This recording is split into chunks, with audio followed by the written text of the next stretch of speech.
오늘은 개혁주의와 세대주의로 본 요한계시록 강해 세 번째 말씀을 증거하겠습니다. 이 강해의 세 가지 목적을 다시 한번 말씀드립니다.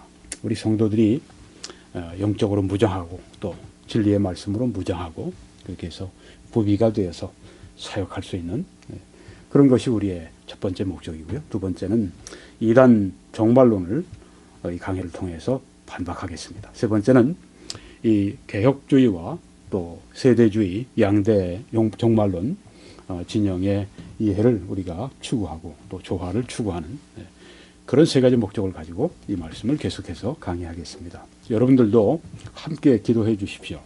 이 세 가지 목적이 하나님의 은혜로 말미암아 다 이루어질 수 있도록 여러분이 기도하시면서 그렇게 참여해 주시기 바랍니다. 오늘 드리는 강의 또 지난번에 드렸던 이 메시지는 꼭 강의는 아닙니다. 사실 설교인데요. 네. 이 말씀을 드리다 보니까 이제 여기에서 많이 근거를 제가 가지고 말씀을 전하고 있습니다. The Moody Handbook of Theology, 네, 그 신학 핸드북, 무디 신학 핸드북. 이 저자는 폴 앤스라고 하는 박사님인데요. 저희 탈봇, 제가 공부한 탈봇 신학교에서 교수를 역임하기도 하셨는데 저는 직접 배우지 못했습니다만 아주 훌륭한 신학자입니다. 그래서 오늘 자료 가운데 많은 것이 이분 그 책에서 나오게 되기 때문에 제가 이분에게 그 크레딧을 드리고 시작하기를 원합니다. 잠깐 지난주에 말씀드린 걸 복습하면서 지나갑니다. 세대주의는 무엇인가? 먼저 세대를 우리가 생각했습니다. 오이코노미아, 스튜어드십, 관리, 경영, 통치 이런 뜻으로 사용된 말씀입니다. 성경에서는 이렇게 네 가지로 용어를 번역을 했습니다. 청지기 직무, 사명, 경륜, 직분 이렇게 네 가지로 번역을 했습니다. 이 세대는 하나님의 뜻을 이루시는 구별된 통치 방식이다 말씀을 드렸습니다. 우리가 지난번에 세대주의의 7그 시대를 말씀을 드렸습니다. 각 시대마다 하나님은 하나님의 뜻을 이루어 가시는데 통치하실 때 구별된 통치 방식을 통해서 하십니다. 율법 시대는 율법 시대에 맞게 또 은혜 시대는 은혜 시대에 맞게 구별된 통치 방식으로 하나님의 뜻을 이루어 가시는데 이걸 바로 세대라. 어떤 분은 이걸 경륜이라 이렇게 말하기를 좋아하는 분이 있습니다. 경륜이라. 세대주의가 보는 세상은 어떤 것인가? 코스모스, 이 세상은 어딘가? 이것은 하나님이 다스리시는 집이다. 하나님은 우주를 통치하시는 왕이신데, 이 세상은, 이 우주는 하나님이 통치하시는 집이다. 이렇게 본다고 하는 것입니다. 하나님의 집, 하나님이 다스리시는 이 하나님의 집, 이 세상에서 하나님은 사람들에게 책임을 맡겨주십니다. 사람은 하나님 앞에 도덕적으로, 영적으로 책임을 맡는 그런 존재입니다. 또 어떤 경우에는 가정을 맡기기도 하고 어떤 경우에는 또 한 단체를 맡기시기도 하고 교회를 맡기시기도 하고 심지어는 국가 경영을 맡은 사람들에게 또 책임을 맡기시기도 하고 맡기십니다. 하나님의 말씀에 순종했을 때 축복이 있었고 또 하나님의 말씀에 그 책임에 불순종했을 때 심판이 있었던 것을 성경이 말씀해 주고 있습니다. 이 한 세대의 세 가지 특징이 있습니다. 하나님은 이렇게 우리들에게 책임을 주어서 시험하시고 그 다음에 사람들은 항상 실패합니다. 그리고 하나님의 심판이 임하는 것을 우리가 볼 수 있습니다. 이것은 우리 그 은혜 시대, 이 교회 시대에도 마찬가지입니다. 사람은 그리스도인들만이 아니죠. 불신자들도 포함이 되죠. 그리스도인들도 때로 시험에 그들의 책임에 불순종하고 불충성하기 때문에 실패하고 그래서 하나님의 징계가 임하는 것을 우리가 볼 수가 있습니다. 심지어 모세 같은 그렇게 위대한 그런 하나님의 일꾼도 약속의 땅에 들어가지 못하지 않았습니까? 그 실패한 모두가 다. 사도 바울은 어떻습니까? 사도 바울도 내가 온전한 사람이 아니라고 말씀했을 때는 본인이 실패가 있다고 하는 걸 말씀하는 것이고 또 로마서 7장에 보게 되면 내가 원하는 것은 하지 아니하고 내가 원치 아니하는 것을 한다고 그렇게 절규하는 그런 모습을 보일 때 그런 죄와 싸우면서 실패도 하고 또 많이 승리도 하고 그랬던 것을 보게 됩니다. 것입니다. 또 사도 바울이 교만하지 않게 하시기 위해서 육신의 교만을 어떻게든지 제어하시기 위해서 그에게 그의 교만을 제어하시기 위해서 육신의 가시를 그에게 주신 것도 일종의 심판은 아니지만은 거기에 사람의 실패 가능성이 얼마나 있는가 하는 것을 보여주는 것입니다. 이 교회 시대, 이 은혜 시대의 마지막은 어떻게 되죠? 예수님의 그 심판으로, 즉 예수님의 재림은 예수님이 오셔서 불신 세상을 심판하시는 것인데 그것으로 끝나게 되는 것을 보게 됩니다. 또 우리 세대주의적인 해석에 의하면 그 예수님이 오실 때 한참 세계 3차 아마겟돈 전쟁이 그때 벌어지게 되죠. 아주 어마어마한, 아주 참혹한 그런 전쟁이 될 것입니다. 요사이 그 아이시스라고 하는 이 새로운 테러, 신흥 테러 조직이 지금 아주 그 기승을 떨고 있는데요.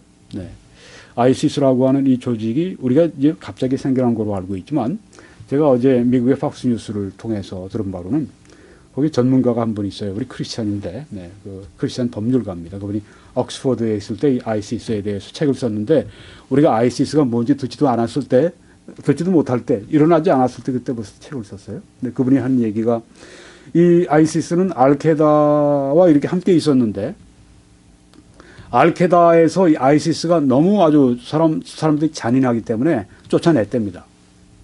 그게 쫓겨난 사람들이래요. 알카에다라고 하는 이 테러, 무서운 테러 조직이 거기서까지 이 내침을 당한 그런 아이시스니까 얼마나 잔혹한 무리들인가를 알 수가 있지 않겠습니까? 이런 그 무리들이 지금 있는 이 시대에 앞으로 보십시오. 이 3차 세계대전이 일어나면 얼마나 무서운 전쟁이 일어날 것인지를 짐작하게 만드는 그런 것들입니다.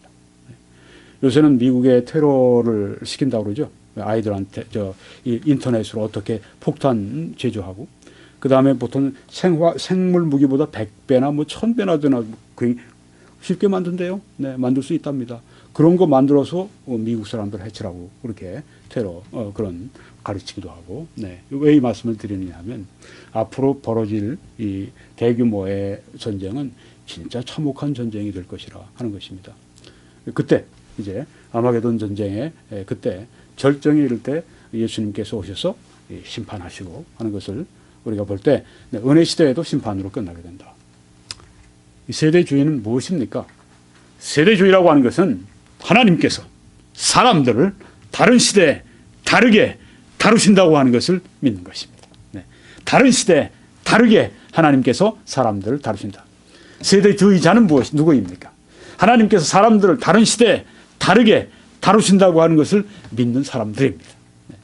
그래서 우리가 만약에 안식일이 아니라 주일에 예배를 드리는 분들이 있다고 할 것 같으면, 그분은 뭐 개혁주의자라고 할지라도 역시 세대주의자에 속합니다. 왜냐하면은 우리는 율법 시대 그 의식법 이스라엘 사람들이 아니라 우리는 이제 은혜 시대 그 주일에 예배를 드리는 크리스찬이라고 하는 것을 인정하기 때문에, 율법 시대 우리의 그 사람들이 따르는 것을 따르는 것이 아니라 은혜 시대에 살아가는 사람 맞게 우리가 성경 말씀대로 우리가 살아간다고 하는 것을 인정하기 때문에 모두가 이런 면에서는 다 세대주의자다 이렇게 얘기할 수 있다고 하는 것입니다. 7세대를 말씀드렸습니다. 이거 외에 여러 가지 시대를 많이 사람들이 얘기를 하지만 제일 그 표준적인 것이 이렇습니다. 무죄 시대, 아담 타락 이전입니다. 양심 시대, 또 인간 통치 시대, 그리고 약속 시대, 그리고 율법 시대, 은혜 시대, 천년 왕국 시대, 이렇게 7가지의 시대를 말을 합니다. 일반적으로 하는 이야기입니다. 저는 여기 하나가 좀 빠져 있다 말씀드렸죠. 8번째 새 하늘 새 땅 시대. 요새 신천지에서 그걸 이제 싹 바꿔가지고 신천지 시대 그렇게 얘기하는데, 저는 그런 신천지 시대, 저는 100만 불 주고 가라 그래도 저는 거기 안 들어가겠어요. 왜요?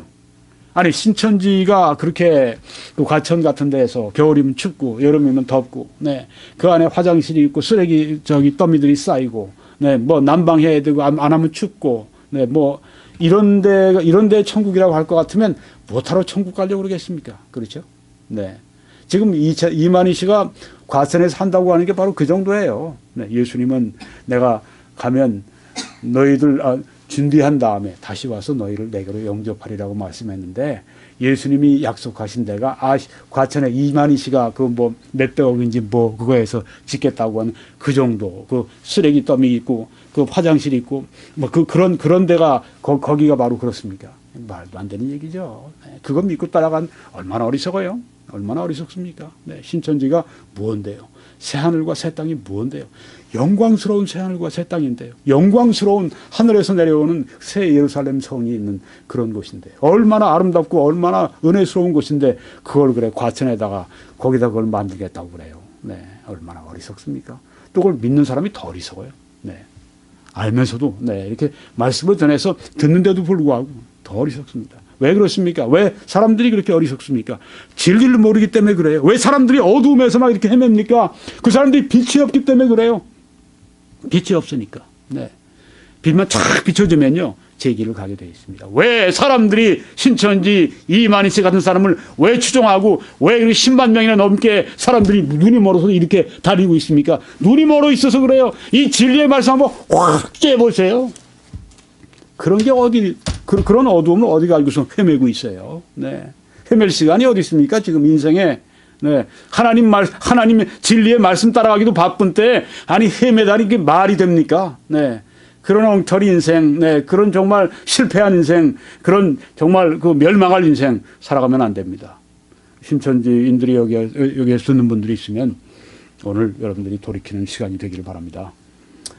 세대주의의 성경 해석 원리에 대해서 오늘 말씀을 드리려고 합니다. 첫째는 세대주의는 문자적인 해석을 하기를 좋아합니다.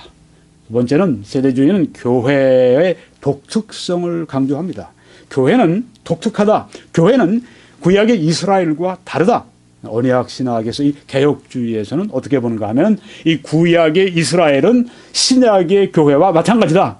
그래서 이제 그 교회는 구약의 그 새 이스라엘이고 교회는 또한 그 영적 이스라엘이다. 이런 이야기를 하는데 세대주의에서는 아니 그런 게 아닙니다. 네. 이스라엘은 이스라엘이고 교회는 교회입니다. 이렇게 여기에 차이가 있다고 하는 것입니다. 네. 언약 신학 개혁주의는 교회는 구약의 이스라엘부터 시작해서 우리 그 신약의 교회까지 다 그 함께 구약의 교회, 신약의 교회 이렇게 이야기를 합니다. 그렇지만 이 세대주의는 아니 교회 이 이스라엘과 교회는 다른 겁니다. 이렇게 교회 독특성을 그렇게 성경 해석의 원리에 아주 중요하게 취급을 한다고 하는 것입니다. 또 하나는 성경의 일관된 주제가 무엇이냐.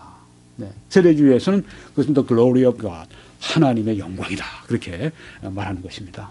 이 언약신학 개혁주의에서는 어떻게 말을 하는가? 구원이다. 그렇게 얘기하는 것입니다. 네. 여기에서는 하나님의 영광이다. 이렇게 말한다고 하는 것입니다. 여러분, 오늘 제가 여러분들에게 말씀드린 이 우리 요한계시록, 이 개혁주의와 세대주의로 본 이 요한계시록은 단순히 어떤 정보를 전달해 드리고 이렇게 믿으십시오 하고 여러분들에게 그냥 어떤 가르침을 드리고 또 이렇게 뭐 생선을 갖다가 드리고 잡수십시오 이렇게 하는 것이 아닙니다. 여러분 스스로가 어떻게 생선을 요리하고 먹을 수 있는지, 어떻게 생선을 잡아서 그걸 요리해서 먹을 수 있는지 그걸 가르쳐 드리는 게 목적입니다. 그게 무장시켜 드리는 겁니다. 정보만 드리고 진리의 지식만 드리는 것이 아니라 어떻게 하면 이 하나님의 말씀에 특별히 난해하다고 하는 이 요한계시록, 이 종말론에 대해서 우리가 어떻게 이 말씀을 이해할 수 있는가. 목사님이 말씀하셨는데 왜 그 말씀을 그렇게 해석해서 나에게 말씀해 주셨는가. 계시는 여기 있어요. 뭐 이만희 씨 같은 사람이 나타나서 무슨 계시 받았느니 헛소리를 하고 있는데 계시를 받긴 뭘 받아요? 거짓말 짜깁기에다가 순 귀신의 가르침을 엉켜가지고서 만들어 놓은 거 가지고 계시라고 속이고 다녔는데 계시는 여기다 있습니다. 이 계시를 우리가 이제는 어떻게 성령의 조명으로 이것을 우리가 깨닫는가, 이게 아주 그 중요한 문제죠. 계시 얘기하고 다니는 사람들이 이거 다 이단들이에요. 네, 계시하고 얘기하고 돌아다니는 사람들은 똑같습니다. 네, 옛날부터 똑같아요. 지금까지.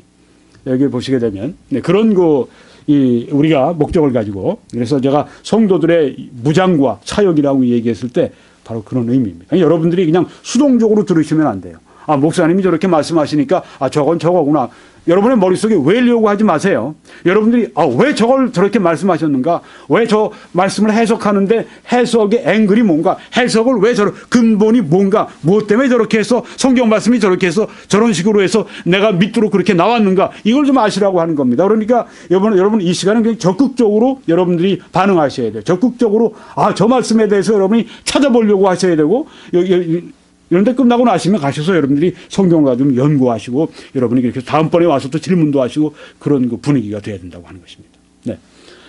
세대주의적이 아닌 많은 보수주의자들이 예언을 빼고는 성경을 문자적으로 해석한다. 이게 세대주의자들이 비판하는 그런 이 내용입니다. 세대주의적이 아닌 사람들, 비세대주의자들은 많은 또 보수주의자들은 예언은 빼고 다 성경을 문자적으로 해석한다고 하는 거예요. 네. 세대주의가 문자적인 해석을 굉장히 강조하잖아요. 네. literal interpretation. 네. 그런데 이 많은 보수주의자들이 세대주의자가 아님에도 불구하고 다 문자적으로 해석을 해요. 성경을. 그런데 무엇만 빼고 예언서만 빼고 다 문자적으로 해석을 한다고 하는 그런 얘기입니다. 자, 예를 들어서 언약신학에서 우리가 이 말씀을 제가 예를 들어 말씀드렸습니다. 예수님은 인류의 대표로 오셨다. 언약의 머리로 오셨다. 네. 그래서 우리 두 말씀을 보았습니다. 한번 그 말씀을 보겠습니다. 예수님은 인류의 대표, 사람의 대표로 오셨다. 언약의 머리로 오셨다. 네. 로마서 5장 19절에 한 사람이 순종하지 아니함으로 많은 사람이 죄인 된 것 같이 한 사람이 순종하심으로 많은 사람이 의인이 되리라. 이렇게 한 사람을 비교하지 않습니까? 한 사람은 순종하지 아니했어요, 하나님께. 그래서 그 사람 때문에 많은 사람이 온 인류가 함께 죄인 되었습니다. 근데 한 사람은 예수 그리스도께서는 하나님께 온전하게 순종하셨어요. 그래서 많은 사람이 믿는 모든 사람들이 다 의인이 되도록 그렇게 만드셨습니다. 네. 그래서 여기에 지금 한 사람 이렇게 말씀했죠. 네. 이것을 어떻게 받아들입니까? 상징으로 받아들이지 않죠. 이걸 역사적인 인물로 받아들이죠. 여기 한 사람이 고린도전서 15장 22절에 나오죠. 아담 안에서 모든 사람이 죽은 것 같이 그리스도 안에서 모든 사람이 삶을 얻으리라. 네.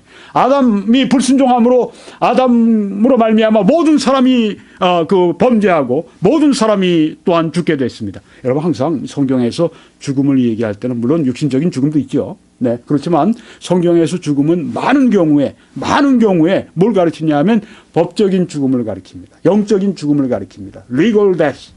하나님 앞에서 죽은 거예요. 네, 아담 안에서 모든 사람이 죽었다고 말씀을 했을 때, 우리가 생생하게 살아있는데, 우리가 죽었다고 얘기를 하냐. 무엇이 죽었는가? 하나님 앞에서 죽었다고 하는 것입니다. 죄로 말미암아 그가 죽었다고 하는 것입니다. 죄로 말미암아 사망하게 되었다고 하는 것입니다. 그래서 그 법적인 사망이 결국은 육적인 사망이 되고, 결국은 둘째 사망, 지옥에 던지우는 그런 결과를 가져오게 된다고 하는 것입니다. 어떻게 해요? 영적으로 사망을 했어요. 네. 하나님 앞에서 영적으로 우리가 사망하고 죽었다고 하는 얘기입니다. 그런데 그리스도 안에 모든 사람이 삶을 얻었다고 하는 것은 그것은 우리가 하나님 앞에 이제 새로운 새 사람이 됐다 하는 의미가 여기에 포함되어 있습니다. 물론 하나님이 우리에게 성령을 주셔서 새 생명을 가지고 물론 그것 중에 영생을 가진 그런 것도 있지만 여기에서는 또한 하나님 앞에서 우리가 새로운 사람이 되었다. 그리스도 안에 사람이 되었다. 이런 뜻의 말씀이 있다고 하는 것입니다. 그러니까 여기서 보십시오. 아담 그리스도를 역사적인 실존 인물로 보죠. 네.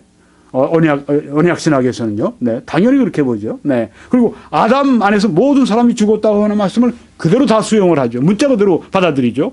또 그리스도 안에서 모든 사람이 삶을 얻으리라 문자 그대로 그것을 받아들이죠. 네. 문자 그대로 해석을 한다고 하는 것입니다.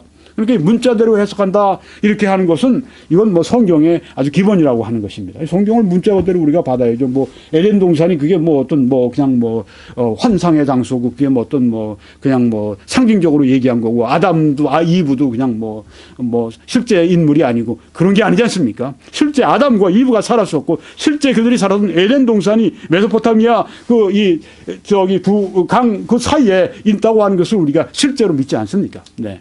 문자 그대로 우리가 성경을 믿는 것이죠. 아브라함이 있으면 아브라함 문자 그대로 믿는 것이고 그의 삶을 그 갈대아 우르에서 떠나왔다면 갈대아 우르 그 이라크의 지금 바그다 이라크의 그 맨 밑에 있는 그곳에서 살던 그 사람이라고 하는 거 우리가 그 지역을 우리가 알고 네. 하나님이 땅을 말씀하시고 이 내가 약속할 땅으로 오라고 말씀했을 때 그 땅은 지금의 그 팔레스타인 그 땅인 것을 우리가 알고요. 네. 성경을 우리가 문자 그대로 본다고 하는 것입니다. 이것은 우리가 세대주의뿐 아니라 모든 그 다른 보수주의적인 그리스도인들이 한결같이 우리가 이 성경을 그렇게 믿고 있는 것입니다. 지옥도 상징적으로 있는 게 아니죠. 지옥도 실제로 있는 것을 우리가 믿죠. 천국도 상징적으로 있는 게 아니죠. 천국이 뭐 과천에 뭐 그 쓰레기도 나오고 무슨 뭐 내 그 오물도 나오고 그런 뭐 저 건물 같은데 그런 말도 안 되는 그게 무슨 천국입니까 그게. 네.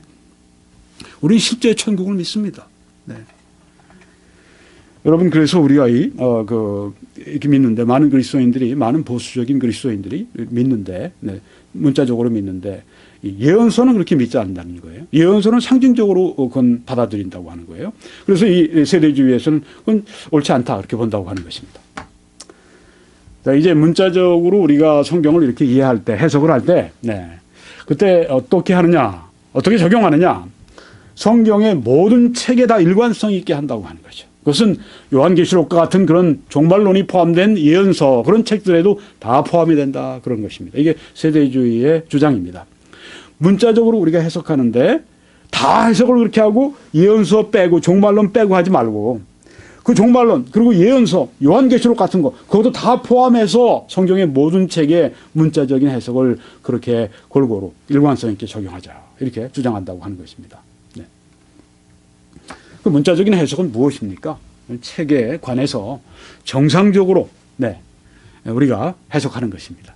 관습적으로 해석하는 걸 말합니다. 우리가 뭐 다른 책을 해석하는 것처럼 그렇게 우리가 해석하는 그런 면이 있다고 하는 것입니다. 물론 이제 세대주의자들이 문자적으로 해석한다고 그러지만 세대주의자들이 다 뭐 성경에 나오는 걸 다 문자적으로 해석하느냐 그런 사람은 없어요. 네. 그럴 수도 없어요. 네.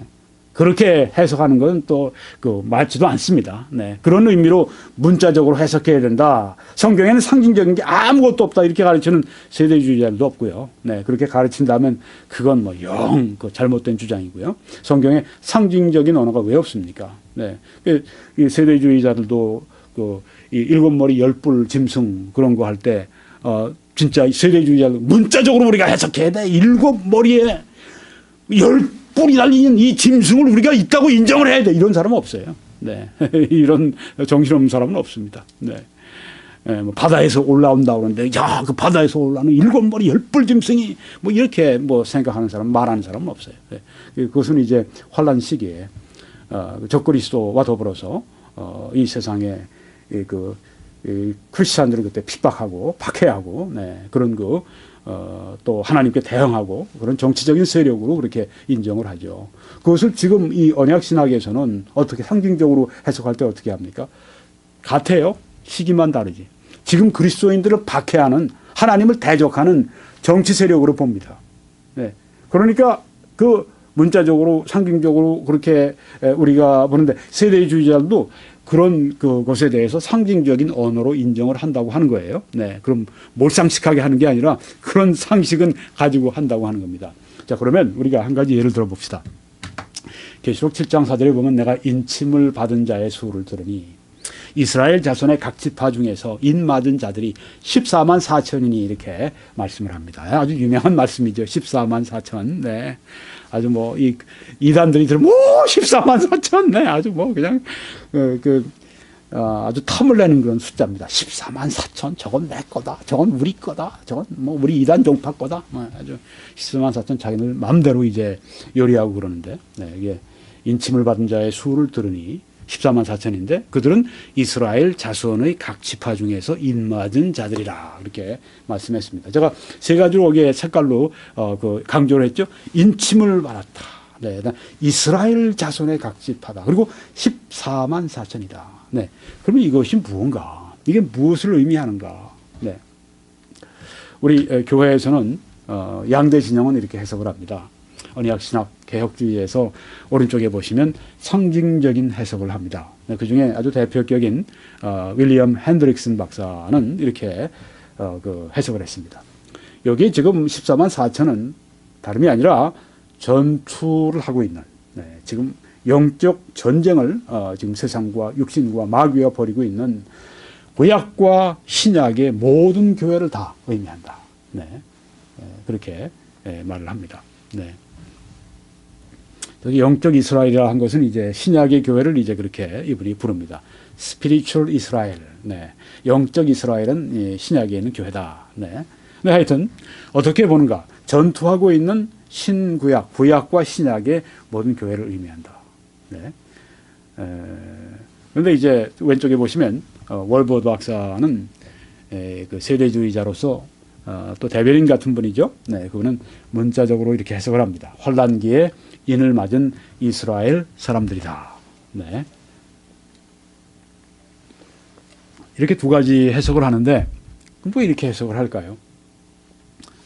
근거가 있지 않겠습니까? 오늘 그걸 좀 생각해 보려고 하는 것입니다. 먼저 우리 왜 저것을 그 상징적으로 그렇게 해석하는가? 신구약에 있는 이스라엘과 또 교회 합해서 전 교회를 그렇게 말하는가? 여러분 여기 보시면 맨 위에 3이라고 하는 숫자와 4라고 하는 숫자가 곱해서 12가 나오게 됩니다. 그런데 어떻게 이 상징을 생각하느냐? 3은 삼위일체 하나님을 말씀한다. 4는 여기 우리가 7장에 보게 되면 그 천사가 동서남북 이렇게 해서 거기에서 이제 역사하는 걸 보게 되는데 동서남북이면 뭐 어느 방향이나 다 이거 세상 전부 우주 전부 아니겠어요? 네. 그래서 삼위일체 하나님께서 이 온 우주 안에서 구원의 역사를 하시는, 네. 그래서 3은 삼위일체 하나님을 말하고 4는 동서남북 우주 안의 역사를 말한다. 곱하기 하니까 12이 나온다. 그럼 12은 무슨 숫자냐? 구원의 숫자라고 하는 거죠. 그래서 이 상징을 거기서 보는 겁니다. 그런데 구약에 보면 12족장이 있습니다. 누굽니까? 12지파의 이 시조입니다. 네, 뭐 루벤, 무슨 뭐 므낫세, 뭐 에브라임, 뭐 유다, 뭐 이런 그 12족장들과 또 신약에는 12사도가 있습니다. 곱하기 하면 어떻게 되죠? 144가 나옵니다. 144는 14만 4천의 그 천 앞에 있는 144입니다. 네. 그러니까 12 곱하기 12하면 144가 나오는 거예요. 그러니까 12족장은 구약의 교회를 말씀하고 있고 12사도는 신약의 전교회를 대표하고 있다. 네. 그러니까 12 하게 되면은 어떻게 됩니까? 이건 구원의 숫자인데 그게 144가 나오게 된다고 하는 거죠. 그러니까 14만 4천의 그 앞에 부분에 그 숫자가 나오게 된다고 하는 겁니다. 자, 왜 이 14만 4천을 신구약에 있는 모든 구원받은 하나님 앞에 자녀라고 그렇게 교회라고 그렇게 얘기를 하는가? 여러분이 지금 왜 이렇게 상징을 그렇게 보는가? 여러분이 보시는 거예요. 네. 그다음에 이제 구원받은 사람들이 신구약에 구원받은 모든 사람들이 들어가는 곳이 어디죠? 이 거룩한 새 예루살렘 성이 있지 않습니까? 하늘로부터 내려오는 신부가 단장한 것 같은 거룩한 새 예루살렘 성. 거기에 보니까 성문이 12이에요. 또 12기초석이 있어요. 파운데이션이 12입니다. 또 곱하니까 144가 또 나온다고 하는 겁니다. 구원의 숫자 12를 곱하니까, 네. 그 어디에서? 이 구원받은 사람들이 들어가게 될 그 새 예루살렘 성의 12성문의 12기초석이 바로 144, 14만 4천의 그 같은 숫자가 나오게 된다고 하는 것입니다. 그래서 14만 4천을 이제 신구약의 교회로 본다고 하는 것입니다. 그뿐이 아닙니다. 12성문 위에는 누구의 이름이 기록이 되어 있는가? 12지파의 이름이 기록이 되어 있다고 하는 것입니다. 그럼 12기초석 위에는 누구의 이름이 기록이 되어 있는가? 12사도의 이름이 기록이 되어 있다고 하는 것입니다. 네. 그러니까 바로 이 구원받은 사람들이 거하게 될 이 새 예루살렘 성에 12성문에 또 12기초석에 그 다음에 12성문 위에 12지파의 이름이 기록이 되고 12기초석에 12사도의 이름이 기록이 되고 다 12 다 이거 구원의 숫자가 여기 나온다고 하는 것입니다. 그 다음에 성곽의 높이가, 이 성의 이 높이가 어떻게 되는가 하면은 144 규빗이라고 하는 것입니다. 네. 성경에 나와요. 144 규빗이라고 성경에 나오거든요. 그러니까 14만 4천의 그 144가 여기 나온다고 하는 것입니다. 그 다음에 보니까 맨 밑에 보시면은 10 곱하기 10 곱하기 10 하면 1000이죠. 네. 무엇입니까? 네. 10. 완전 정사각형, 완전 completeness, 완전함을 거기에 상징한다고 하는 것입니다. 1000은, 네, 완전 10을 이렇게 셋을 곱하면 완전 정사각형이 돼서 이제 이렇게 그 완전 숫자를 얘기하기 때문에 14만 4천은 바로 교회. 네. 이걸 말하면 상징하는 것이다. 이렇게 아주 똑똑한 사람들이 이거를 이렇게 생각을 해낸 겁니다. 네, 여러분 어떠십니까? 참 천재적이죠. 네, 근데 여러분 믿으시겠습니까? 안 믿으시겠습니까? 네, 여러분 그건 자유 판단에 제가 맡기겠는데. 네, 근데 우리가 이 성경 언약 신학에서 개혁주의에서 주장하는 건 뭐냐 하면은 요한계시록은 미래에 있을 일이 아니라 바로 그때 살고 있는 그리스도인들을 위해서도 쓰여진 것이다. 또 전 교회 시대에 있는 신자들을 위해서 쓰여진 것이다. 그러니까 지금 우리를 위해 쓰여진 것뿐 아니라 그 당시에 초대교회 바로 그 사도 요한이 사시던 그때 아주 그 박해가 로마의 제국의 박해가 아주 극심하던 때 사도 요한 자체도 귀양을 오지 않았습니까? 그래서 이 단모섬에서 이제 요한계시록을 받아 쓰게 되었는데요. 여러분 이 사도 요한이 그래서 이 박해를 받고 있는 그리스도인들에게 그들이 박해를 이길 수 있다고 하는 것. 네, 여기 7머리 10뿔 짐승이 로마 제국이거든요. 그 당시에 보면 지금은 북한도 김정일 제국이 될 수도 있는 거고. 네. 하여튼 이런 그리스도인들을 박해하는 이 세력, 정치적인 이 세력, 지금 아이시스 같은, 모슬렘들이 지금 이라크 같은 데서 아주 그냥 그리스도인들을 씨를 말리려고 든다고 하지 않습니까? 어찌나 아주 그냥 그렇게, 지금 하는지. 왜 옛날에 사도 바울이 복음 전했던 터키가 지금 완전히 모슬렘의 땅이 됐는지 알 수가 있겠어요. 지금 하는 것들을 보면은. 네. 겉으로는 우린 평화 하면서 극단주의자들이라서 믿을래? 개종할래? 아니면 죽을래? 네, 이렇게 하니까 이건 그냥 어쩔 수 없이 그냥 다 강제로 다 개종을 하고 그렇게 해서 다 모슬렘 땅으로 바꿔버리고, 네, 그렇게 하는 걸 보게 되는데요. 여러분, 지금, 제가 무슨 말씀을 드리다가 지금 다시 돌아가서, 네, 이렇게, 네, 정사각형 얘기도 했고요. 네, 그래서 이렇게 여러분들이 이 말씀을 드리려고 했던 겁니다. 그러니까 이 언약신학 개혁주의에 주장하는 건 뭐냐면 요한계시록은 그런 사람들에게 쓰여졌기 때문에 그 사람들을 위해 쓰여졌기 때문에 그 사람들 위로하고 격려하기 위해 쓰여졌기 때문에 거기에는 상징이 많이 들어갔다고 그러죠. 그러니까 로마 제국에 있는 관리들이 이렇게 봤을 때 이게 무슨 책이 뭐야 이거 뭐야 이거 그들은 모른다는 거죠. 그러니까 그리스도인들은 안다고 하는 거죠. 상징으로 얘기한 것에 대해서. 근데 그때 사람들이 이렇게 복잡하게 이렇게 천재적으로 이렇게 12 그냥 다 이걸 알았을까. 네, 144 이렇게 해서 그 다음에 맨 나중엔 또 아주 1000까지, 네, 10 완전 정사각형 이렇게 천재적으로 이렇게 처음부터 알았을까. 네, 이건 오랫동안 연구에서 나온 게 아닌가 그런 생각이 드는데요. 네, 정말 똑똑해요. 네, 정말 얼마나 이렇게 정말 잘 해내는지. 근데 여러분 어떻습니까? 귀가 좀 솔깃하지 않습니까? 그렇죠? 네. 그래서 이제 14만 4천을 이거는 교회를 말한다. 네. 구약에 있던 이스라엘 또 신약에 있는 우리 교회, 네. 교회를, 전 교회를, 구약과 신약에 있는 전 교회를 상징적으로 말한다. 그러니까 이 14만 4천은 상징적인 숫자다. 그리고 얘기를 합니다. 여기 사도 요한은 14만 4천을 들었을 뿐이지, 14만 4천이라고 들었을 뿐이지, 그가 14만 4천을 직접 보진 않았다. 네. 인맞은 14만 4천은 상징적인 숫자다. 이 땅에서 하나님의 인을 맞아 구원받은 그 사람들이 얼마나 많은지는 하나님만 아신다. 이렇게 또 주장을 합니다. 네. 그러니까,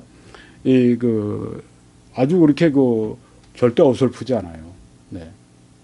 세대주의도 그렇고 또 이쪽 개혁주의도 그렇고 이 성경을 푸는데 절대 어설프지 않습니다. 보십시오. 여기 지금 이 숫자로 상징해서 나오는 그래서 이걸 교회로 이렇게 풀고 나가는 것뿐 아니라 14만 4천에 대해서 들었을 뿐이지 본 거는 아니다. 네. 이것도 아주 정확한 얘기거든요. 네. 그러니까 상대방을 함부로 우리가 경솔하게 판단해서는 안 된다고 하는 것이죠. 네. 자, 여러분이 그래서 보셨습니다. 왜 이렇게 전투하는 신구약 전교회라고 이렇게 14만 4천을 상징적으로 어떻게 여러분이 이해하게 됐는지. 이번에 왼쪽에 환란기에 인맞은 이스라엘 사람들이다. 이건 완전히 달라요. 그렇죠? 네, 완전히 다릅니다. 네, 여기는 구약에 이스라엘도 들어가고 그다음에 신약에 교회도 들어가고. 네. 근데 구약의 이스라엘 전부를 말하는 건 아니에요. 구약에도 참 이스라엘이 있다고 성경에 말씀하지 않습니까? 사도 바울이 참 이스라엘이 있다. 네. 그 참 이스라엘, 네, 참 구원받은 네, 그 이스라엘을 여기에 교회로 여기 얘기하는 것입니다. 네. 자, 왼쪽에 보면 이스라엘 사람들인데 그거는 교회로 절대 생각하지 않아요. 네, 교회로 생각하지 않고 또 그것은 지금 신구약과 신약 시대가 아니라 지금 교회 시대에 포함되는 게 아니라 다 끝나고 네, 환란기에 인맞은 이스라엘 사람들이다. 굉장히 달라요. 네. 왜 이런 해석이 나왔을까? 여러분이 이제 보십시오. 한번 잘 여러분이 생각하세요. 내가 인침을 받은 자, 인침이라는 용어가 중요합니다. 자의 수를 들으니, 네, 들었다고 그랬죠? 보지 않았죠? 네. 아주, 그러니까 학자들이에요. 이런 게 아주 그냥 다 보이는 겁니다. 그분들에게. 네. 이스라엘 자손의 각 지파 중에서, 이스라엘이 지파가 몇이 있죠? 12지파 네, 중에서. 인맞은 자들이 14만 4천이니. 12지파에 14만 4천이니까 각 지파 중에서 12,000, 12,000, 12,000, 12,000, 12,000, 12지파 하니까 14만 4천이 나왔어요. 네. 이 세 가지 여러분 잘 기억하십시오. 인침을 받았다. 이스라엘 자손의 각 지파다. 이스라엘. 네. 인맞은 자들 14만 4천이다. 요 세 가지 용어가 중요합니다. 자, 이걸 보시면서 이제 우리가 뭐 여러 가지가 있지만 그중에 몇 가지만 제가 말씀을 오늘 드리려고 그래요. 우리가 문자적인 해석을 한다고 할 때 이런 것을 우리가 기준으로 해석을 한다고 하는 것입니다. 지금 우리가 본 구절이 성경 구절이 이게 그리스도인에게 해당되는 거냐, 이게 유대인에게 해당되는 거냐, 이게 이방인 중에 누구에게 해당되는 거냐, 이걸 먼저 분별해야 된다고 하는 것이죠. 네. 우리가 조금 전에 봤을 때 뭐라고 그랬죠? 거기에 어디 사람들이라고 그랬죠? 이스라엘 자손의 각 지파라고 했습니다. 그러니까 이스라엘 사람들을 말하는 것이구나. 네, 이 구절은 이스라엘 유대인들을 말하고 있구나 하는 것을 안다고 하는 것입니다. 그래서 우리가 성경을 문자적으로 해석한다 하는 것은 문자적으로 다 그냥 뭐 이렇게 그 문자 그대로 이런 의미가 아니라 네, 여기에서 그 책에서 말씀하는 저자가 말씀하려고 하는 본 의도가 뭐냐 이걸 우리가 발견하려고 한다고 하는 것입니다. 네.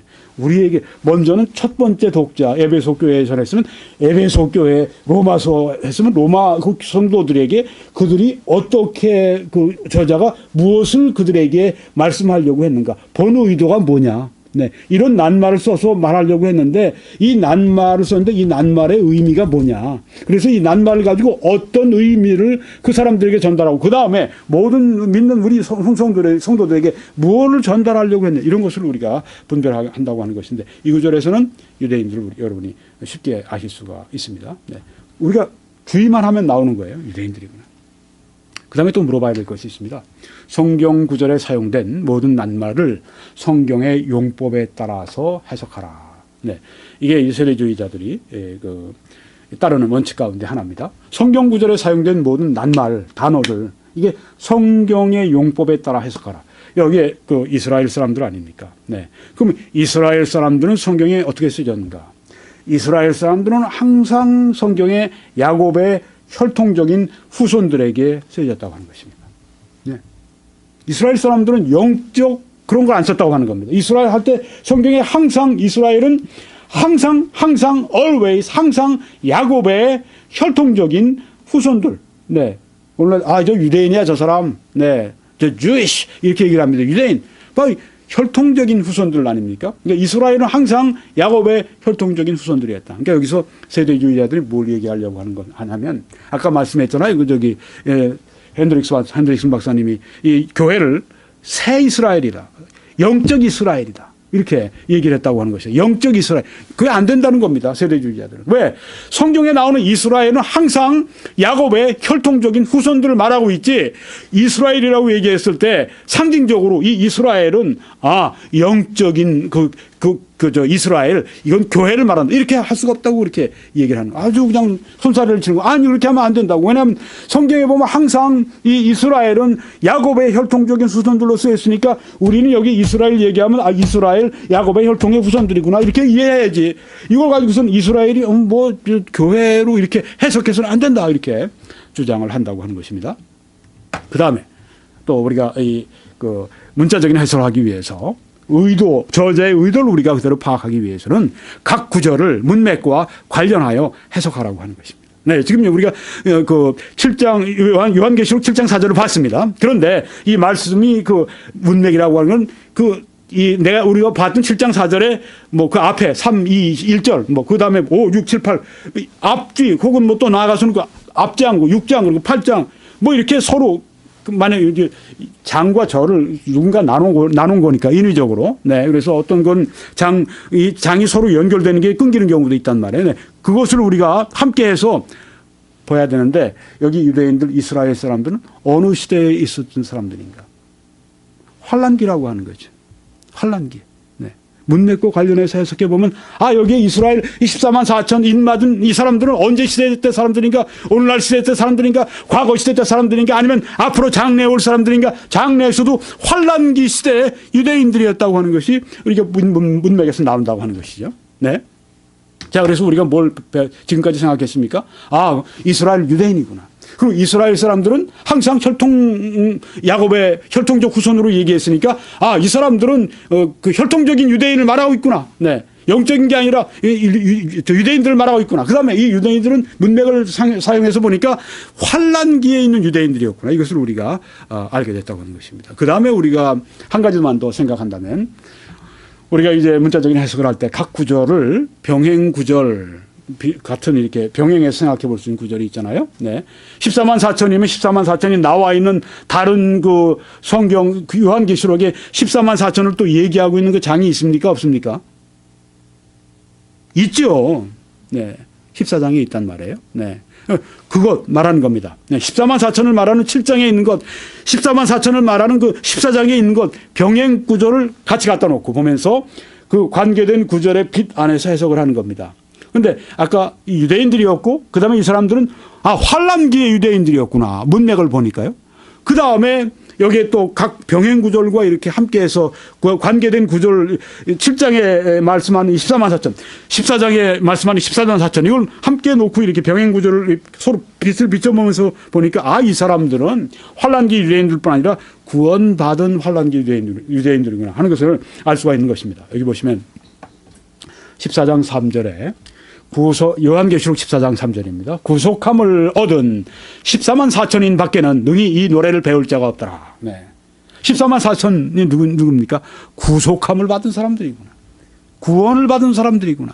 유대인들인데, 순수 혈통 유대인들인데, 네. 완전히 유대인들인데, 그 사람들이 바로 환란기 때 유대인들인데, 그 사람들이 어떤 유대인들이냐면, 구원을 받은, 구속함을 받은 환란기 시대 유대인들이었구나. 유대인들인데 환란기 시대에 구속함을 받은 사람들이었구나. 알게 된다고 하는 것입니다. 네. 그래서 아까 이 월버드 박사께서 환란기 시대에 그 유대인들이라 그렇게 말씀했는데 여러분이 문자적인 해석을 할 때 왜 그렇게 나오는가 여러분이 배우시는 거예요. 구속함을 얻은 14만 4천인 밖에는 능히 이 노래를 배울 자가 없더라. 네. 이 노래가 무엇입니까? 구속함을 얻었으니 구원함의 노래죠. 네. 그렇지 않겠습니까? 네.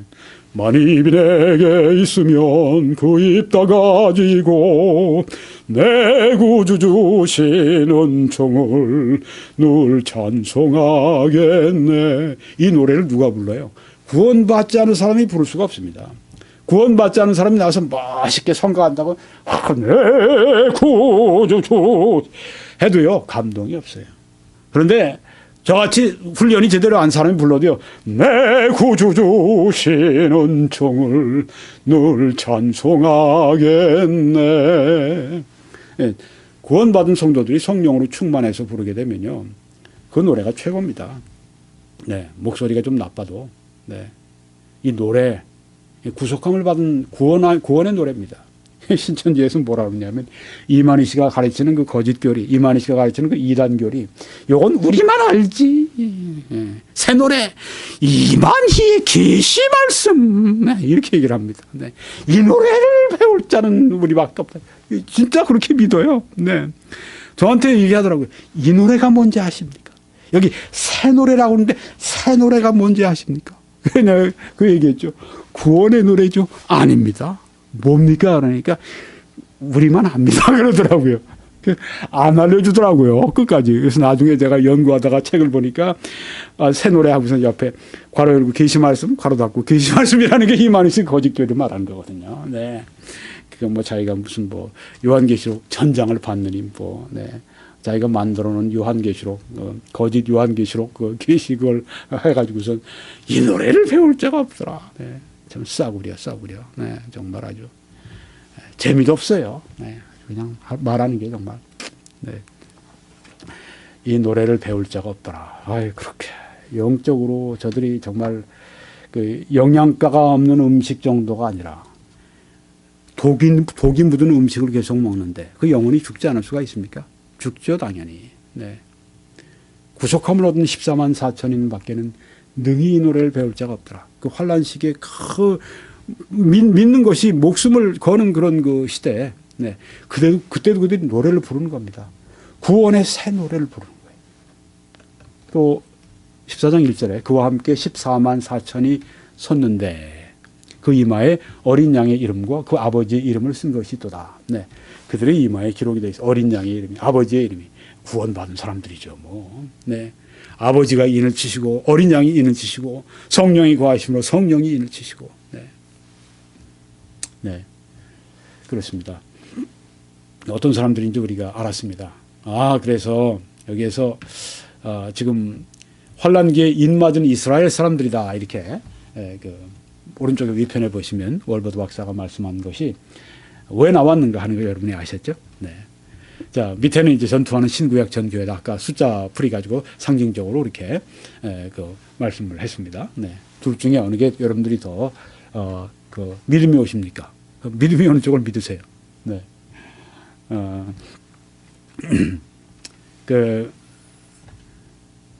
그런데 이제, 앞으로 말씀드리겠지만, 내 것만 옳다. 당신 건 틀렸다. 이러지 말고, 네, 내게 옳다. 믿으시더라도 상대방의 것을 가지고 생각하면서 은혜를 받으세요. 네. 그 현재, 우리가 이 신앙의 박해를 이기도록 하나님께서 여기에 요한계시록을 우리에게 주셔서 우리 성도와 교회를 위로하고 계시다. 뭐 그걸 또 우리가 받아들이고 또 이렇게 해서 또 양식으로 삼으면 되지 않겠습니까? 지금 제일 그 많은 그 사람들이 신봉하는 것은 그 개혁주의 언약 신학에서 말하는 종말론이에요. 네. 그 다음에 이제 그만큼은 안 돼도 상당한 뭐 미국에서는 40%라고 그러는데 그리스도인들의 40%가 세대주의를 믿는다고 얘기를 하는데요. 네.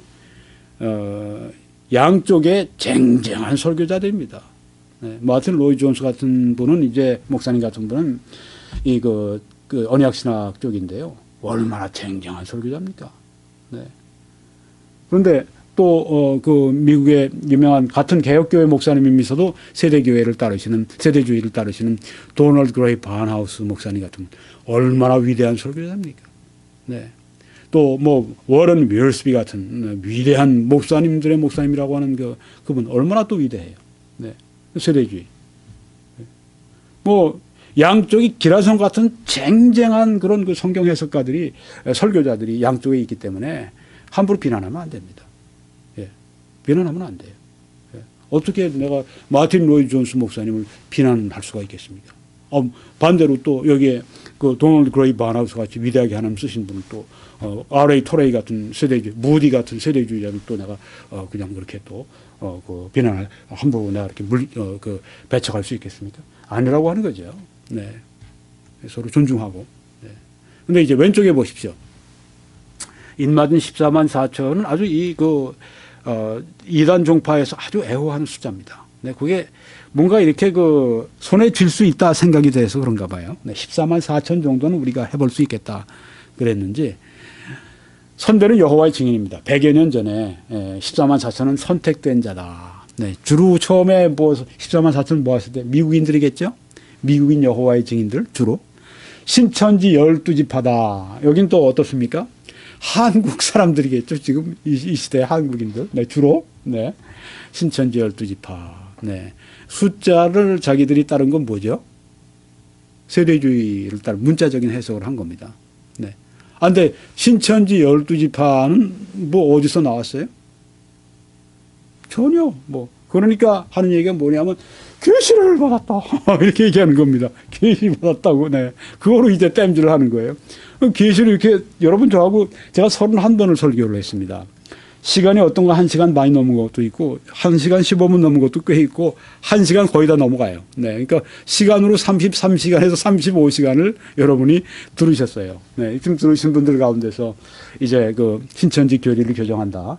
그 시리즈를 우리 이제 웹사이트 나중에 소개해 드리면 거기 들어오시면 다 보실 수가 있습니다. 네. 그런데 이제 그 신천지에서 그 말하는 그 12지파. 네. 여러분이 보셨지만은 다 거짓말 아니에요. 네. 양심을 드러내놓고 얘기합시다. 거짓말인데, 뭐 거짓말. 거짓말. 또 거짓말, 또 왜곡. 네. 제가 지금도 신문에 글 쓰려고 지금 쓰고 있는데, 네. 예, 뭐, 정말 이리저리 이렇게 짜깁기 하고 저렇게 짜깁기 하고 이렇게 하고 저렇게 하고 속이고 해서 자기가 원하는 교리 그렇게 해서 양도둑질 하는 거 합법화시키고 양도둑질을 마음대로 할 수 있도록 정통교회가 바벨론이고 무슨 이렇게 만들어 그냥 이리저리 짜깁기 해서 완전히 그냥 아주 상대방을 그냥 나쁜 존재로 만들어버리고 아주 그냥 나쁜 일을 하는 거예요. 나쁜 일. 네. 이만희 씨가 그 일 하는 거. 아주 나쁜 일로 영적으로 나쁜 일을 하고 있어요. 네. 이제 거짓말에 속아가지고, 네. 거짓교리 가지고, 모략전들이 거짓스럽게, 거짓되게 전도해가지고서, 예. 모은 사람들 보고, 어떤 사람들 그래요. 왜 믿냐고 그러면은, 속죄로 이루어지고 있다. 예언이 이루어지고 있다. 이렇게 믿어요. 네. 무슨 예언이 이루어지고 있냐. 싸워 이기고 있지 않느냐. 싸워서 못 이겨요. 예. 무슨 거짓말하고 거짓교리 가지고서 얘기하는 거 가지고. 그리고 손 들어가서 말이죠. 2000년도에는 6,000명밖에 안 됐어요. 신천지가. 근데 그다음부터 한 게 뭐냐. 그 해부터 한 게 뭐냐 하면은 이제 각 교회로 추수꾼인가 뭔가 양도둑질 하는 그 사람들을 파송해가지고선 은밀하게 암약하고 잠입해가지고, 네. 간첩같이 아주 나쁜 일에서 양들을 물어오고 그런 짓을 한 것 때문에 확 컸단 말이에요. 네. 사기쳐서 확 큰 거예요. 어떤 사람이 사기쳐서 돈 많이 벌었어요. 존경할 만한 갑부입니까? 아이고 참, 네. 자랑스럽게 무슨 예언이 이루어지고 있어요? 하나님의 말씀대로 진리대로 예언이 이루어져야지. 진실하게 예언의 말씀이 이루어져야지. 그런 예언이 이루어진 게 성경에 어디 있어요? 성경에. 뭘 가지고 예언이 이루어졌다고 그걸 보고 믿고 따라가요? 네? 참 정말 어리석기 짝이 없죠. 네. 그러니까 이 세상에 사기를 많이 치는 사기범들이 그냥 우글우글 대는 것입니다. 속는 사람들이 있으니까. 왜 속느냐? 영적으로 똑똑하지 못하니까. 왜 영적으로 똑똑하지 못해요? 말씀에 무죄하니까. 모르면 무식하면 속게 돼 있어요. 알면 속지 않아요. 하나님의 말씀을 우리가 바르게 알고 있으면 절대 안 속습니다. 신천지 12지파 숫자는 얘기해 놓고 나서 말이죠. 문자적으로 해석한다 그러고 그다음에 상징적으로 신천지 12지파인데 너 어디서 나왔냐? 여기 아까 12자 140자 무슨 10 곱하기 10 곱하기 10 1000 14만 4천 이렇게 해서 3은 삼위일체 하나님이요 4는 온 우주 동서남북 4요 이렇게 해서 다 이렇게 해서 전 교회라고 하는 게 그래도 아주 그렇게 만들어져서 나오잖아요. 상징적으로. 이게 뭐예요? 계시 받았다. 계시는 무슨 계시? 다 거짓말 짜깁기, 거짓말 넉마가지고 와가지고선 무슨 계시를 받았다고 그래. 거짓말하고. 네. 신천지 12지파. 이 사람들도 제가 볼 때는 문제를 하나 지적을 한다고 할 것 같으면 아까 각 지파에서 나온 사람들이 한 지파마다 몇 명씩 나왔다고 했죠? 12,000명씩 나왔어요. 12,000명씩. 근데 이 사람도 신천지 12지파라고 하는 거는 그 12지파 거기서 그 이스라엘 사람들은 성경에 보니까 다 이스라엘이에요. 문자적으로 해석하려면. 네. 그 문자적으로 14만 4천을 자기들이 해석했으면 그다음에 거기 12지파 이것도 이스라엘로 해석해야지 여기 한국에 무슨 광주에 무슨 안드레 지파 무슨 인천에 무슨 야고보 지파 전 몰라요.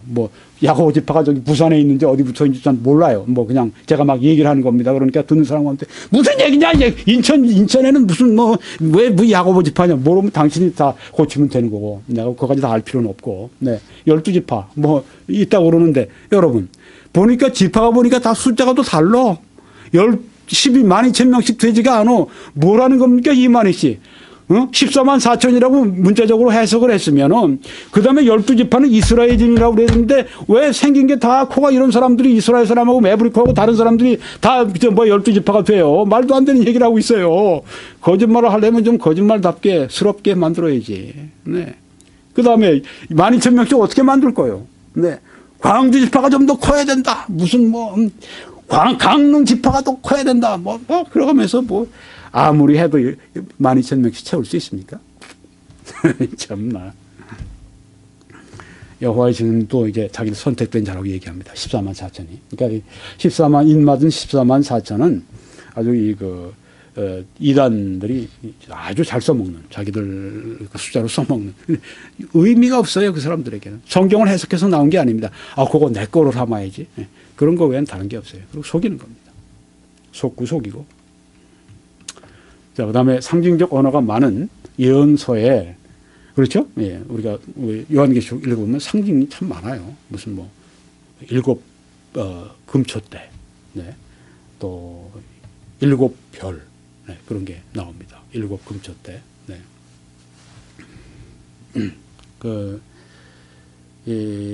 전에 말씀드렸죠. 7 금초대, 교회.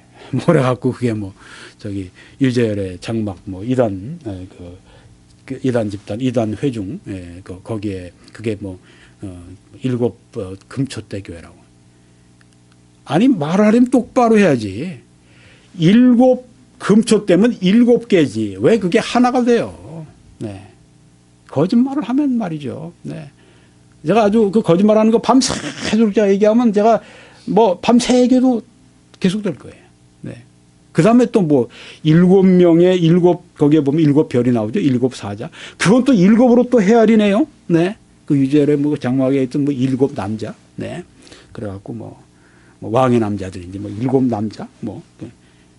7 사자래요. 그런데 7 성경에 예수님께서 7 촛대라고 말씀했는데 그것을 또 하나로 또 싹 모아갖고 유재열의 장막 성경. 그러니까 7 금초대다. 하나로 또 몰아놔요.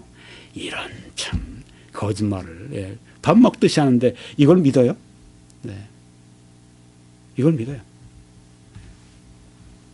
여러분, 참 정말 기가 막혀가지고. 예. 알고 나면 그렇습니다. 모를 때야 정말 뭐가 있나 하는 것 같지만 알고 나면 그래요. 네. 여기 그런 상징적인 언어가 많아요. 네. 요한계시록에. 근데 이 많은 이런 예언서가 그런데 문자적인 해석을 주장하는 이유가 뭡니까? 왜냐하면 그리스도의 초림이 문자적으로 많이 성취됐기 때문입니다. 네. 전에 많이 말씀드렸어요. 베들레헴에 출생하시리라. 다윗의 후손이 되시리라. 또 동정녀 잉태하시리라. 또 많이 상하시리라. 우리를 위해 이 고통을 당하시고 죽으시리라. 네. 또 은사십에 팔리시리라. 네. 이 모든 것이 다 예언되어 있는 것이 문자적으로 성취가 됐거든요. 그렇기 때문에 예수님의 초림이 문자적으로 많이 성취됐기 때문에 예수님의 재림도 문자적으로 많이 성취될 것이라고 하는 그 기대감을 가지게 된다고 하는 것입니다. 네. 그래서 우리는 종말론도 문자적으로 해석을 하려고 한다. 이게 세대주의자들의 그 주장입니다. 세대주의자들은 아브라함의 언약이 문자적으로 성취될 것을 믿습니다. 아브라함의 언약이 뭔지 아십니까? 여기 보시면 하나님이 아브라함과 맺으신 언약인데 하나님이 일방적으로 은혜로 그렇게 약속을 하신 것입니다. 땅을 주시리라, 후손을 주시리라, 구속을 주시리라. 네, 이게 창세기 12장 1절에서 3절까지 나오는 언약입니다. 땅. 네. 시내산 언약에서 발전되는데요. 여기 보면 창세기 12장 1절에 여호와께서 아브라함에게 이르시되 너는 너의 고향과 친척과 아버지의 집을 떠나 내가 네게 보여줄 땅으로 가라. 네, 보여주실 그 땅, 그들에게 주실 그 가나안 복지, 그걸 여기 약속하십니다. 그 다음에 맺으신 언약은 후손입니다. 나라, 왕주, 왕좌. 네, 다윗 언약에서 더 발전됩니다. 창세기 12장 2절에는 내가 너로 큰 민족을 이루고 하고 말씀을 했습니다. 네게 복을 주어 네 이름을 창대하게 하리니 너는 복이 될지라. 여기에 후손을 약속하셨습니다. 세 번째는 아브라함에게 구속을 약속하셨습니다. 이것은 새 언약에서 더 발전되는데요. 창세기 12장 3절에 너를 축복하는 자에게는 내가 복을 내리고 너를 저주하는 자에게는 내가 저주하리니 땅의 모든 족속이 너로 말미암아 복을 얻을 것이라 하시니라. 어떻게 땅의 모든 족속이 복을 얻습니까? 네. 예수 그리스도를 통하여, 후손 예수 그리스도를 통하여 구원의 복이 모든 족속에게 임할 것을 말씀하고 있는 것입니다. 여기 땅의 모든 사람들이 아닙니다. 네. 모든 인류가 아닙니다. 예, 여기서 그래서 universal salvation, 아주 보편적 구원, 우주적 구원을 말하는 게 아닙니다. 모든 족속이라고 했습니다. 족속들, 네, 모든 나라와 모든 족속에서 하나님께서 구원하시는 사람들을 그렇게 불러내시는데, 네, 여기에 구속을 또 약속하셨습니다.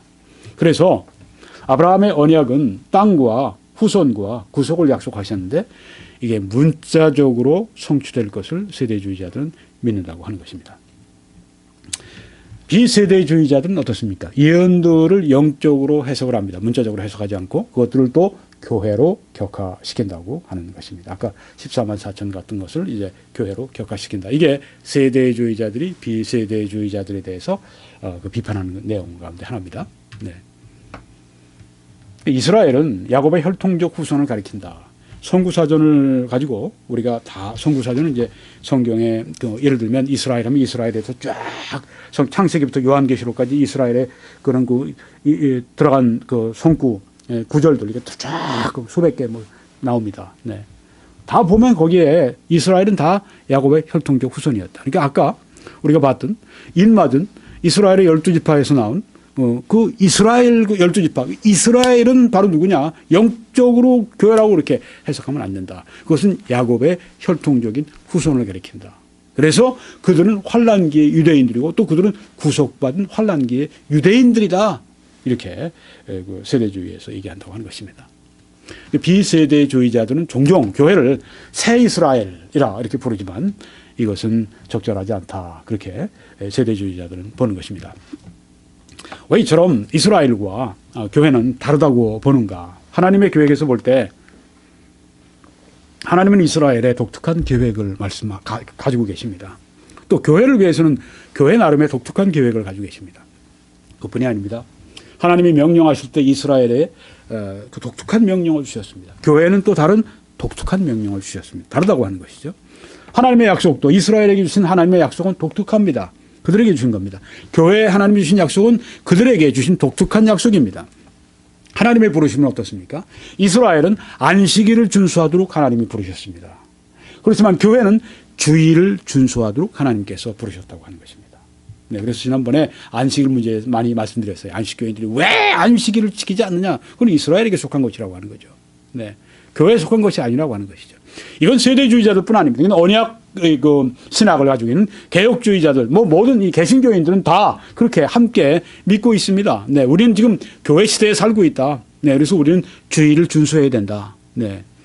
그래서 우리가 성경에 보게 되니까 고린도전서 16장 2절에 사도 바울이 매주 첫날에 너희 각 사람이 수입에 따라 모아두어서 헌금하라는 말씀이에요. 수입에 따라 헌금을 해서 내가 갈 때에 연보를 하지 않게 하라. 네. 매주 첫날에 우리가 주일날 모이면 헌금을 하잖아요. 여기 성경에 말씀한 것을 따르는 겁니다. 각 사람이 수입에 따라 매주 첫날 모아둔다. 헌금을 해서 모아서 이제 그 사도 바울이 오셨을 때 그에게 특별 헌금으로 해서 사역하시도록 그렇게 하는 걸 여기 말씀하고 있는데 첫날, 매주 첫날은 주일입니다. 네, 그래서 그리스도인들은 언제 모이는가? 안식일에 안 모였습니다. 첫날에 모였습니다. 근데 왜 안식교인들은 왜 안식일에 모입니까? 그러면서 그들이 왜 기독교인이라고 얘기해요?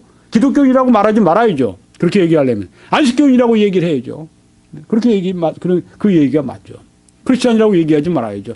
안식교인이라고 얘기해야죠. 율법주의자라고 얘기해야죠. 은혜주의자라고 얘기하면 안 되죠. 엄격하게 얘기하면. 네. 그래서 아주 그냥 안식교인들이 안식일 아니면 안 된다고 아주 너무너무 심하게 강변을 하고 주장을 하고 그러는데 잘못입니다. 그건. 네. 어떤 사람은 TV에서 아주 그냥 그건 아주 강조하는 사람이 있어요. 이거 말씀도 모르고 그러는 겁니다. 지금. 네. 성경의 비유를 우리가 보게 되면 이스라엘은 여호와의 아내라 이렇게 번음을 받았습니다. 그 비유가 됐습니다. 교회는 그리스도의 몸으로 그렇게 비유가 됐습니다.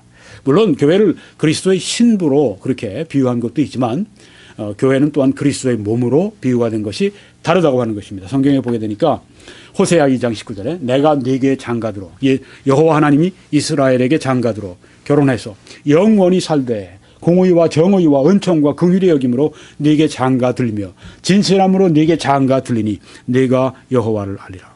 네.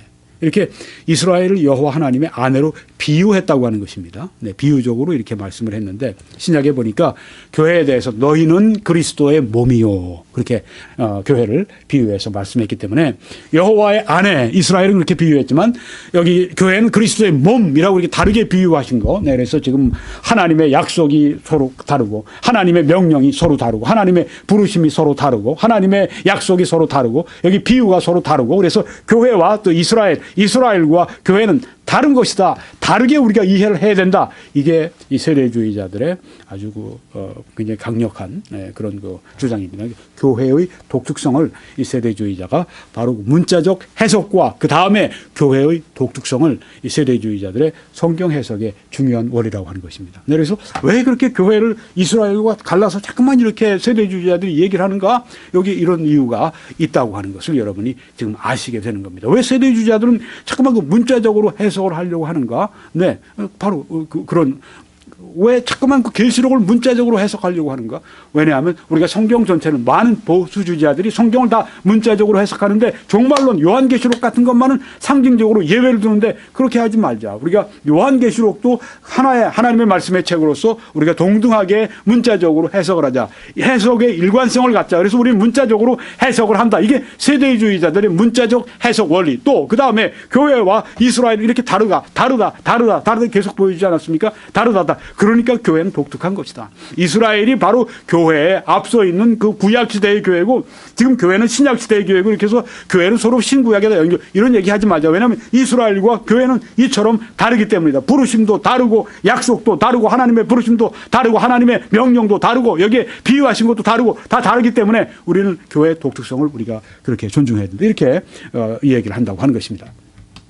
그 다음에 교회가 태어난 후에 교회가 출생한 다음에 오순절날 이스라엘과 교회 사이를 구별합니다. 네. 세대주의자들은 언제 교회가 태어났는가? 오순절날 태어났다고 얘기를 합니다. 성령이 오시면서. 네. 그렇지만 이제, 아까 말씀드린 것처럼 언약주의 개혁주의에서는 뭐라고 얘기를 하죠? 구약부터 시작이 된다고 그러죠. 제가 요 주간 동안에 잠을 좀 많이 못 잤어요. 네, 그래서 오늘 약간 기억력이 좀 왕성하게 이렇게 활동을 잘 못한다는 느낌을 제가 좀 받습니다. 네. 여기에 고린도전서 10장 32절 보니까 유대인에게나 헬라인에게나 하나님의 교회나 거치는 자가 되지 말고 이 교회가 출생한 후에 구별해서 하는 걸 볼 수 있죠. 유대인 이스라엘과 또 교회 네, 이렇게 구별하는 것을 여기 보여준다. 또 여기 보니까 베드로 사도가 설교할 때 베드로가 이것을 보고 백성에게 말하되 이스라엘 사람들아. 네, 여기 교회의 사도 이 베드로가 이스라엘 사람들하고 교회와 이스라엘을 이렇게 서로 구분해서 말하는 것을 여기에 보여주고 있습니다. 또 사도행전 4장 8절에 이에 베드로가 성령이 충만하여 이르되 백성의 이스라엘 백성을 말합니다.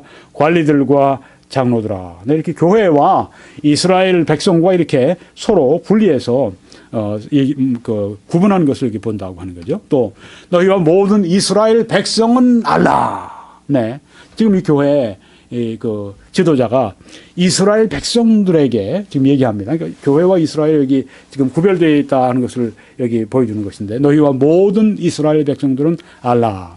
너희가 십자가에 못 박고 하나님이 죽은 자 가운데 살리신 나사렛 예수 그리스도 이름으로 이 사람이 건강하게 되어 너희 앞에 섰느니라.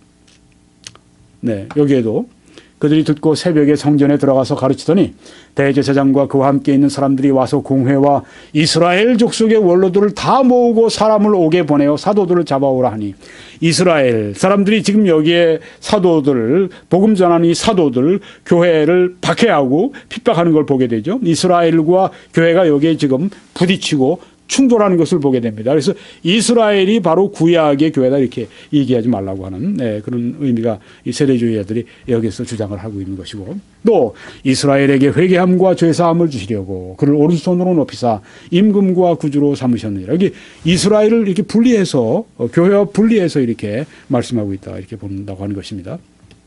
형제들아 내 마음에 원하는 바와 내 하나님께 구하는 바는 이스라엘을 위함이 곧 그들로 구원을 받게 함이라. 네, 사도 바울이 지금 로마서 10장 1절에서 하신 말씀입니다. 이스라엘을 위해서 기도한다. 이스라엘이 구원을 받기 위해서 기도한다. 네, 교회 사도가 그렇게 말할 때 이스라엘을 구별해서 본다고 하는 것입니다. 여기 보니까 그러므로 내가 말하노니 그들이 넘어지기까지 실족하였느냐? 그럴 수 없느니라. 그들이 넘어짐으로 그들은 누굽니까? 이스라엘입니다. 이스라엘이 넘어짐으로 구원이 이방인에게 이르러 이스라엘로 시견하게 함이니라. 네, 사도 바울이 그렇게 동족들에게 복음을 전하려고 노력을 했죠. 그가 이 선교사로 나가서 이제 그 각 지역에 다니면서 선교할 때도 항상 먼저 어디 가서 전도하는지 아십니까? 유대인 회당에 들어가서 전도했어요. 그럼 거기 누가 모여 있습니까? 주로 유대인들이 모여 있습니다. 하나님을 경외하는 이방인들이 조금 함께 모여 있었고 다 유대인들이 거기 모여 있었는데 그 유대 교회 유대 회당에서 이제 복음을 증거했단 말이에요. 네. 왜요? 그들이 구원받기를 원했기 때문에. 네. 그러니까 이제 그 이스라엘과 교회가 이렇게 구분된다고 하는 것을 보여준다 하는 것입니다. 또 여기 그들의 넘어짐이 세상의 풍성이 되며, 네. 이스라엘, 그런데 사도 바울이 복음을 전했는데 유대인들이 잘 받아들였습니까? 안 받아들였죠. 네. 아주 방해하고 아주 사도 바울을 괴롭혔습니다. 그리고 사도 바울의 사역을 굉장히 적대시하고 그 사역을 방해했습니다. 사도 바울이 나중에는 이제는 나는 너희들에게 돌아서서 이제는 그 이방인에게 간다. 그렇게 얘기한 이유가 거기 있습니다. 왜요? 그들이 그렇게 믿지 않았던 이유가 무엇입니까? 그들이 믿지 않았던 이유 여기 성경에 보니까 놀랍게도 우리 이방인들의 풍성함이 되기 위해서 그들의 넘어짐이 그들의 불신과 그들의 주님을 믿지 않음이 세상의 풍성함이 되며 그들의 실패가 이방인의 풍성함이 되거든 하물며 그들의 충만함이리요. 네. 이스라엘과 이 교회 여기 이방인은 이제 주로 이제 이방인 교회, 이방인 성도들을 말하는 것입니다. 이스라엘의 불신이 이방인들이 믿음을 가지게 되고 이스라엘이 하나님을 버리니까 이방인들이 하나님을 찾아 구원받게 되고 하는 이런 것들이 여기에 지금 비교적으로 나온다고 하는 것입니다. 형제들아 너희가 스스로 지혜 있다 하면서 이 신비를 너희가 모르기를 내가 원하지 아니하노니 이 신비는 이방인의 충만한 수가 들어오기까지 이스라엘의 더러는 우둔하게 된 것이라. 네, 로마서 11장에서 하신 말씀입니다. 이스라엘 사람들이 이렇게 완악하게 된 것은 언제까지냐? 이방인의 충만한 수가, 이방인이 구원받을 수가 다 찰 때까지 이스라엘이 이렇게 우둔하게, 즉 이스라엘이 저렇게 믿지 않고 이스라엘이 저렇게 하나님 배척하고 그런다고 하는 것입니다. 오늘날도 지금 이스라엘 땅에 가면은 거기 이스라엘의 소수의 믿는 사람들을 이 정통 이스라엘 정통 유대교인들이 얼마나 박해하는지 몰라요. 네. 그 필름으로도 우리가 보고 하지 않습니까? 아주 박해합니다. 지금 예수 그리스도를 아주 미워합니다. 예수 그리스도를 십자가에 못 박았던 사람들이 누굽니까? 이스라엘 사람들이 그때 앞장서서 그렇게 한 거 아닙니까? 왜 이스라엘이 그렇게 우둔하게 되는가? 영적으로 그 신비라고 하는 것입니다. 그것은 이방인의 충만한 수가 들어오기까지 이방인들 가운데 비유대인들 가운데 많은 사람들이 들어오기까지 이스라엘의 도로는 우둔하게 된 것이다. 아까 우리가 조금 전에 봤지만 이스라엘의 충만함이려 하는 말씀이 있어요. 이스라엘이 다시 충만하게 될 때가 있습니다. 이스라엘이 회개할 때가 옵니다. 그래서 여기 보니까 그리하여 온 이스라엘이 구원을 받으리라. 기록된 바 구원자가 시온에서 오사 야곱에서 경건하지 않은 것을 돌이키시겠고, 네, 이때가 온다고 하는 것입니다. 네, 재림 때 이스라엘이 이제 회개하고 주님께로 돌아오는 그 때가, 그리고 이스라엘의 또 태평성대의 천년 왕국이 온다고 하는 것입니다. 이 온 이스라엘이 그 세대주의자들은 그렇게 여기에서 해석을 하는 겁니다. 그러니까 이스라엘이 지금 저렇게 완악하게 하나님을 안 믿지만 봐라 이방인의 충만한 수가 들어오고 이제 교회가 숫자가 다 차은 다음에 그 다음에는 이스라엘의 구원이 이렇게 될 것이다 하는 것입니다. 이스라엘이 언제 그렇게 하나님을 잘 믿었던가요? 네. 복음을 언제 잘 믿었던가요? 처음에. 네. 사도 베드로 있을 때, 사도 바울이 있을 때 그때 그 예루살렘에 큰 부흥이 일어나지 않았습니까? 네. 그때 한 몇십 년 지속이 됐어요. 그 부흥이. 그다음에 이제 로마의 그 공격이 예루살렘 함락시키고 그러면서 이제 교회도 그때 소멸하게, 그 세력이 소멸하게 됐는데 지금 그때가 다시 온다고 하는 것입니다. 참 그 하나님의 섭리는 우리가 정말 신비스러워요. 네. 이스라엘 그런 거 보면 참 우리도 그렇잖아요. 네. 지금은 한참 우리 그 한국 사람들이 얼마나 잘 믿습니까? 예. 그런데 이런 한국인들이 언제 뭐 한 100년, 200년 지나서 이젠 정말 그 믿는 사람 숫자가 찾아보기 정말 많지 않다. 믿어지겠습니까? 그럴 때가 올 수도 있죠. 네. 한 100여 년 전에 영국이 얼마나 영적으로 저들이 반응이 좋았습니까? 네. 전성기 중에 하나 있었죠. 세계에 많은 선교사를 보내고. 네. 지금은 어떻습니까? 감리교인이 최근에 나온 통계가 감리교인이 영국에 20만이 지금 있대요. 예. 전 세계 한 8천만 있다고 하는데 20만이 영국에 있다니. 태권도의 종주국이 한국인데 태권도가 그냥 아주 소멸하기까지 간다면 얼마나 창피합니까? 영국이 감리교의 종주국인데 영국에서 감리교가 나왔는데 영국에서 요한 웨슬레, 찰스 웨슬레가 그 운동을 시작했는데 그때 얼마나 그냥 영국을 깨우고 말이죠. 세계의 복음을 전하고 그 아주 그냥 왕성한 부흥 운동을 일으켰던 그 감리교가 지금 20만 남았는데 앞으로 10년 후인가? 뭐 얼마 지나면 완전히 그냥 아주 감리교는 영국에 사라진다 그러죠. 저 그 기사를 엊그저께 읽고 충격을 받았습니다. 충격을 받았어요. 예. 제가 10여 년 전에 영국에 가서 교회들을 좀 찾아보면서 존 웨슬레가 직접 목회하시던 설교하시던 거기 제가 한번 다 가봤어요. 네. 다 박물관처럼 만들어 놓기도 하고 뒤에 가면 또 그분의 이 묘도 있고 네. 다 보고 왔는데 감리교의 유산이 이게 뭐 사라진다고 생각하니까 너무너무 아주 그냥 영국이 어떻게 그렇게 됐을까요? 전에 얼마나 왕성했는데 지금 뭐 기독교가 뭐 아주 그냥 추수기가 지난 거예요. 네. 한국도 추수기가 왔지만 언제 또 추수기가 지나겠죠. 네. 참 이 구미 각국이 그렇게 기독교에 대해서 열광적이고 그렇게 복음을 잘 받아들이더니 지금은 다 그냥 아주 사양길에 들어서고 지금은 막 이쪽으로 한국이나 무슨 중국도 막 일어나고 있고 네. 어떤 그 추수기가 있는 것 같아요. 네. 참 신비해요. 정말 여기 이스라엘에 바로 그런 추수기가 온다고 하는 것입니다. 네. 내가 그들의 죄를 없이 할 때 그들에게 이루어질 내 언약이 이것이라 함과 같으니라. 그들은 다 이스라엘입니다. 네. 분리해서 교회와 분리해서 네. 이제 이것을 마치려고 합니다. 성경에 일관된 주제는 아까 말씀드렸습니다. 세대주의는 하나님의 영광이다. 성경의 일관된 주제는 언약신약에서는 구원이다. 네. 이게 차이가 있다고 하는 것입니다. 결론을 짓고 정리하고 마치겠습니다. 세대주의의 성경 해석 원리는 문자적인 해석과 교회의 독특성과 또 성경의 일관된 주제는 하나님의 영광이다. 이 세 가지라고 하는 것입니다.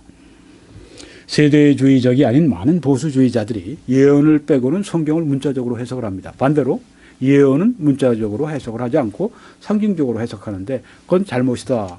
그는 일관성이 없다. 이렇게 세대주의자들이 비판한다고 하는 것입니다. 문자적인 해석의 적용은 성경의 모든 책에 일관성 있게 함께 해야 된다. 종말론, 요한계시록 같은 예언서도 거기에 포함시켜야 된다. 그렇게 본다고 하는 것입니다. 종말론을 상징적으로 보지 마라. 동일하게 우리가 문자적으로 보자. 네. 문자적인 해석은 무엇인가? 책에 관한 정상적인 관습적인 해석이다. 아까 제가 좀 자세하게 보여드렸습니다.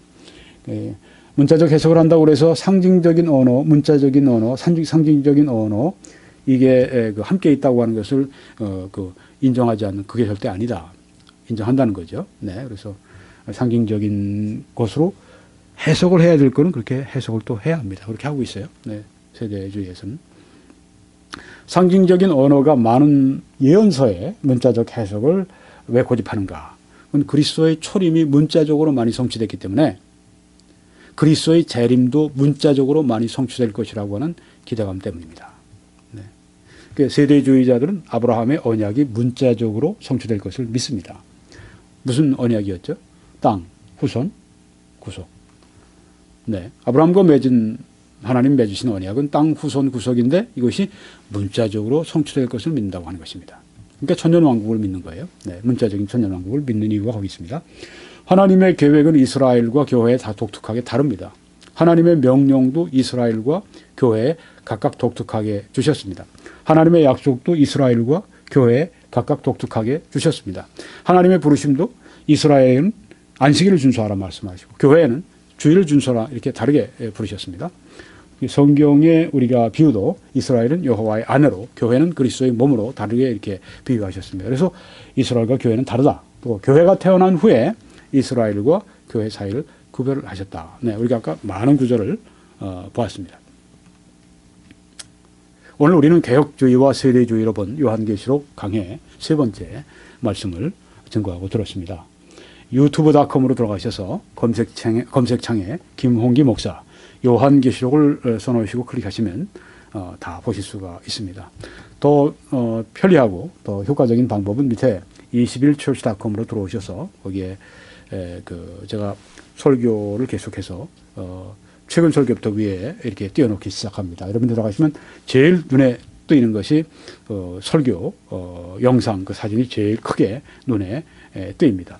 적어도 3개가 그 사진으로 올라가 있습니다. 네, 맨 위에 올라 있는 것이 가장 최근 설교가 됩니다. 네, 그래서 여러분이 참고하시고 그 밑으로 쭉 보시면 또 다 이렇게 정리가 되어 있습니다. 그래서 21church.com으로 이렇게 들어오시면 좋으리라 생각이 됩니다. 하나님께서 다시 우리가 만날 때까지 우리가 함께 해주시기를 간절히 바랍니다. 감사합니다.